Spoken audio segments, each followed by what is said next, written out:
Lo que verás a continuación, peor que las más sórdidas películas de horror y gore actuales, lo sufrieron seres humanos reales.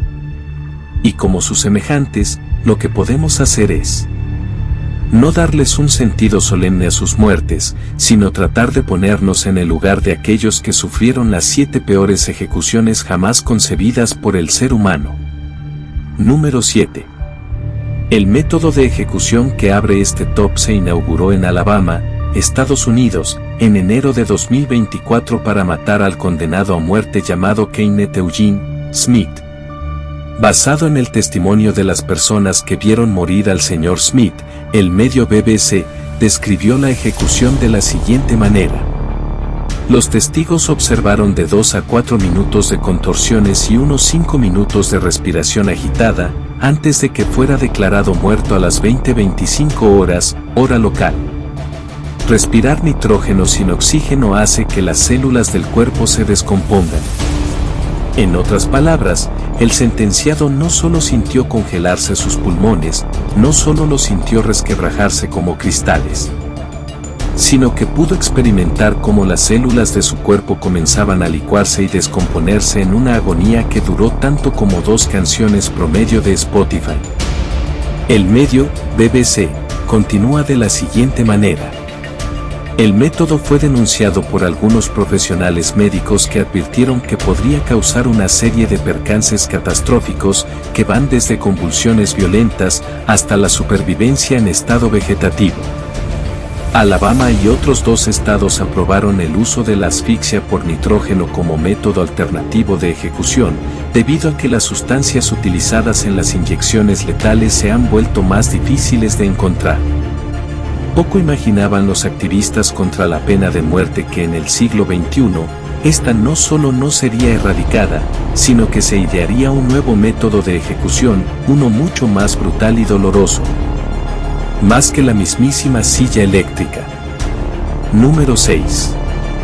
El garrote vil, un instrumento propio de la Edad Media, fue el método de ejecución de la pena capital en España durante el siglo XX hasta el año 1978, cuando fue abolido.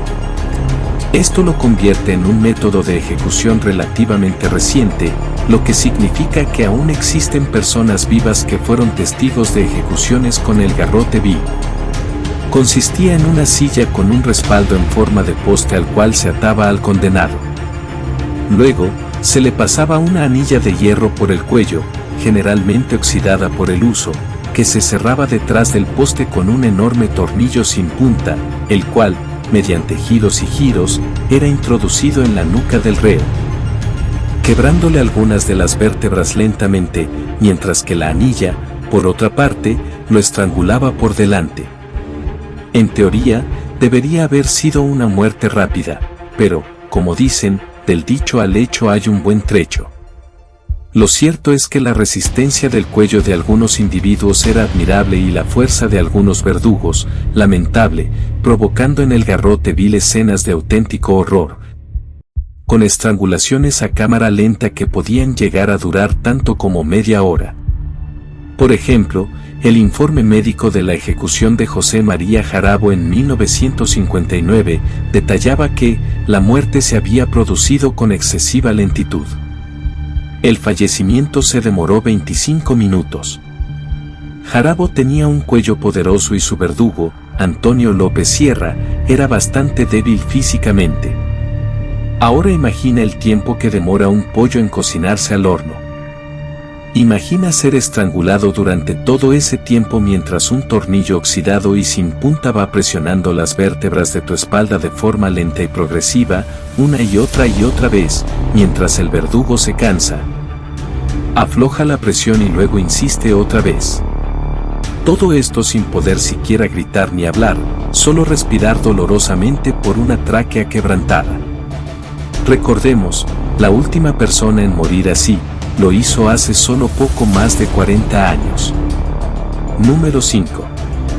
Los antiguos romanos eran especialmente imaginativos y crueles en sus métodos de ejecución. Si vamos a guiarnos por la fama, pocos medios de ejecución son más conocidos que la infame crucifixión romana, método por el cual murió posiblemente la persona más famosa de la historia, Jesús de Nazaret. Menos célebre, pero igual de dolorosa, fue la crucifixión de Espartaco, y no solo de él, sino de miles de sus seguidores insurrectos contra el imperio, a ambos lados del camino que llevaba a Roma. La muerte en la cruz implicaba ser clavado por los pies y por las manos. Luego, el condenado era elevado en el aire para que sus brazos sostuvieran todo el peso de su cuerpo. Pocos entienden la terrible lógica de este procedimiento. Aparecían terribles calambres musculares y, a medida que estos iban agarrotando el cuerpo, el peso del mismo caía sobre los pulmones. El condenado moría por asfixia, con los pulmones aplastados en el aire por el propio peso de sus músculos acalambrados. Esta muerte tardaba de 1 a 2 días en sobrevenir. Sin embargo, si bien este es el método más célebre de ejecución de los romanos, existía una pena alternativa menos famosa, pero no por ello menos terrible, que merece compartir un lugar en este top: la poena cullei. La poena cullei consistía en provocar cortes diversos, pero no mortales, al condenado, de forma que sangrara superficialmente. Luego, se lo encerraba en un bolsón de cuero, al cual se introducían diversos animales salvajes, como ratas, serpientes y gatos monteses, entre otros. Se cerraba el bolsón con los animales dentro y se arrojaba a un lago, de modo que la víctima moría despedazada en una agonía que podía durar horas, mientras las alimañas, desesperadas por salir, lo atacaban. Número 4. La siniestra forma de ejecución que ocupa el puesto número 4 es, ni más ni menos, que de un gobierno vigente. Como no podía ser de otra manera, se trata de Corea del Norte, y es una forma de aplicar la pena capital reservada especialmente para aquellos que el gobierno del dictador norcoreano considera traidores a la revolución, o más específicamente, traidores a él. La ejecución consiste en desnudar al condenado y arrojarlo a una enorme celda repleta de perros salvajes, a los que previamente se les ha privado de alimento y sueño por varios días. Algunas fuentes afirman que se le aplica al condenado feromonas de gato para provocar una reacción más intensa, aunque esto no se puede confirmar de forma independiente. El condenado es encerrado en compañía de decenas de estos perros, que lo atacan ávidamente, mordiendo sus piernas, sus brazos, su cara y sus partes íntimas sin piedad. Quizá por unos instantes los animales se calmen mientras el condenado llora sus heridas y lame su propia sangre, hasta que algún movimiento hace que la furia de los canes despierte de nuevo, mordiéndolo hasta finalmente devorarlo vivo. De hecho, se especula que, para prolongar el sufrimiento, se emplean perros de razas no muy grandes. Y todo esto sería demasiado terrible para ser verdad. Si no estuviera confirmado por el hecho de que el mismísimo tío de Kim Jong-un, el regente norcoreano, fue condenado a esta terrible forma de morir, tal como informó un medio chino, ni más ni menos. Lo cual fue verificado por agencias europeas tan creíbles como ABC. Número 3.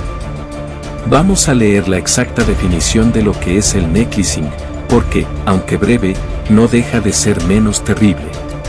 Es una práctica de tortura y posterior ejecución extrajudicial, que consiste en forzar a la víctima a llevar un neumático impregnado de gasolina alrededor del pecho y de los brazos para luego prenderlo en llamas.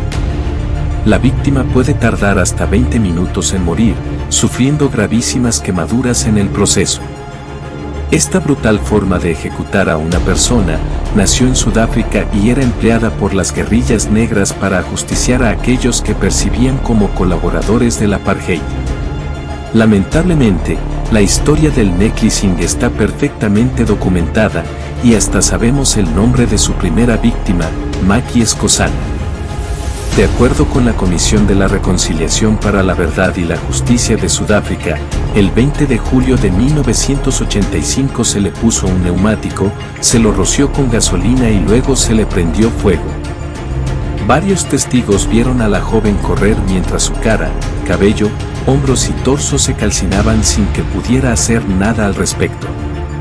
Según los mismos testigos, tropezó varias veces mientras la goma derretida del neumático se le pegaba al cuerpo. En medio del dolor, intentó incorporarse e inútilmente huir de un fuego que obviamente se movía con ella, ya que en el necklacing las piernas quedan intactas y la víctima es carbonizada solo en su parte superior. Luego de media hora, la joven Maki Escosana dejó de gritar, toser y emitir estertores para finalmente morir. Esta práctica fue exportada a zonas tan remotas como Sri Lanka y es empleada hasta el día de hoy por los traficantes de droga de Brasil, quienes la llaman microondas. Número 2. A veces, los métodos de ejecución nacen de la necesidad de improvisar. Sin embargo, este método fue literalmente una obra de arte encargada a un talentoso artesano, quien desarrolló una pieza tan bella e imponente en su forma como terrible y cruel en su efecto. Phalaris fue un gobernante de la antigua Sicilia en el siglo V a.C., quien deseó implementar una forma de ejecución capaz de aterrorizar de manera indeleble a sus enemigos. Para ello, encargó la tarea a su artesano favorito, Perilo, quien diseñó una máquina que consistía en un enorme toro de bronce hueco, con un espacio suficiente para que entrara una persona en su interior. El único escape de aire era a través del hocico del toro, por lo que toda emanación o sonido producido dentro del metálico animal se convertía en un intenso mugido. El condenado debía ser introducido dentro del toro de bronce y, luego, se encendía un enorme fuego bajo el mismo, de forma tal que la víctima encerrada en su interior se asaba viva. A medida que sus fluidos se evaporaban, comenzaba a gritar, y esos gritos se transformaban en los estremecedores bramidos del toro. El tirano Phalaris no tuvo mejor pago para su talentoso artesano que probar el instrumento con él mismo. Así que Perilo, el diseñador del toro de Phalaris, fue también su primera víctima. Se cocinó dentro del animal de bronce mientras la gente en el exterior se estremecía al escuchar los bramidos del toro, que en realidad eran los gritos de horror del desdichado. En una suerte de justicia poética, el mismo Phalaris fue la última víctima de tan demoníaca creación, ya que cuando fue derrocado, lo ajusticiaron empleando el terrible método que él mismo había usado tantas veces con otros. Número 1. Lo que ocupa el primer lugar es una forma de morir tan indeciblemente cruel que algunos historiadores quisieran creer que nunca existió, pese a que hay ilustraciones históricas que la documentan.